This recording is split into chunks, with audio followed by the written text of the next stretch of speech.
Salam sejahtera bagi kita semua. Marilah kita sejenak mendengarkan firman Tuhan.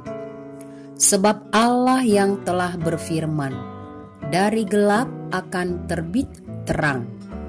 Ia juga membuat terangnya bercahaya di dalam hati kita, supaya kita beroleh terang dari pengetahuan tentang kemuliaan Allah yang nampak pada wajah Kristus. 2 Korintus 4 ayat 6. Dari gelap terbit terang. Allah berfirman, dari gelap akan terbit terang. Demikianlah Rasul Paulus menyampaikan pesan Allah kepada orang-orang percaya di jemaat Korintus. Allah berkuasa atas gelap dan terang. Kuasa kegelapan tidak mempunyai daya di hadapan Allah. Inilah poin pertama yang harus kita ingat dan percayai. Kegelapan menyelimuti dunia dan hati manusia, bermula ketika dosa menyelinap masuk ke hati manusia. Dosalah akar penyebab kegelapan dan menggelapkan mata hati manusia, sehingga tidak mengenal terang kebenaran dan kemuliaan Allah.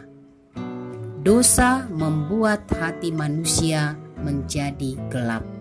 Itulah poin yang kedua. Namun, kuasa terang Allah memasuki hidup kita, menghalau kegelapan itu.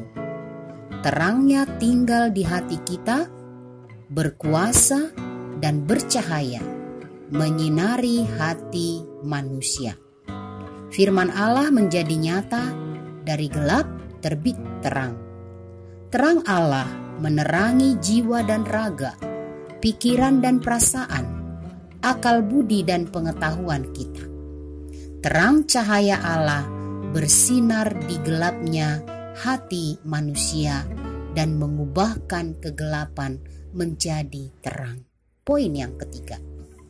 Dan yang keempat, terang Allah, cahaya Allah menuntun manusia hingga percaya dan beroleh pengetahuan tentang kemuliaan Allah di dalam Yesus Kristus. Yesus Kristus Tuhan yang mati dan bangkit untuk hidup dan keselamatan dunia dan kita orang-orang berdosa.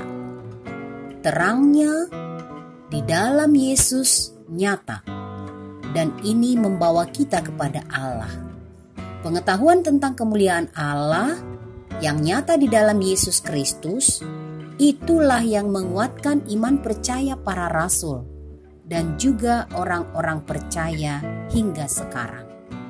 Kuasa terang itu memberikan kekuatan yang berlimpah kepada setiap orang yang melewati dan menghadapi banyak penderitaan saat memberitakan kabar baik. Paulus sendiri berkata, karena Yesus yang tinggal di hati mereka, walaupun segala hal kami ditindas, namun tidak terjepit. Kami habis akal, namun tidak putus asa. Kami dianiaya, namun tidak ditinggalkan sendirian. Kami dihempaskan, namun tidak binasa. Terang kekuatan Allah di dalam Yesus Kristus menjadi kekuatan yang menyejukkan dan meneguhkan. Kiranya kuasa terang Allah di dalam Yesus itulah yang menguatkan kita bersaksi akan Kristus, bersekutu di dalam Kristus, dan melayani di dalam Kristus, menyampaikan kabar baik kepada semua orang. Sekalipun mungkin banyak hambatan, tetapi kekuatan yang berlimpah dari Yesus Kristus dan pengetahuan akan kemuliaan Allah menjadi jaminan pengharapan kita selama-lamanya. Amin, marilah kita berdoa. Allah Bapa yang mengasihi kami di dalam Yesus Kristus, Engkau Tuhan yang berkuasa atas gelap dan terang.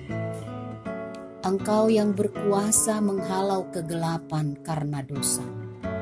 Engkau yang berkuasa melucuti kuasa dosa yang menggelapkan mata hati kami orang-orang berdosa.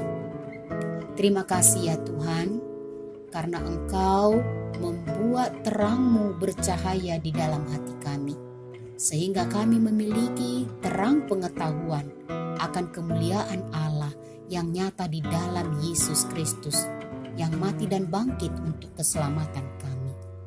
Biarlah kami dengan tuntunan firman dan Roh Kudus-Mu selalu percaya bahwa Engkau ada di hati kami, Engkau menyelamatkan kami, sehingga kami punya kemampuan untuk menyampaikan kabar baik, kabar keselamatan, bersaksi, bersekutu, melayani di dalam nama Yesus Kristus, Tuhan Juru Selamat kami.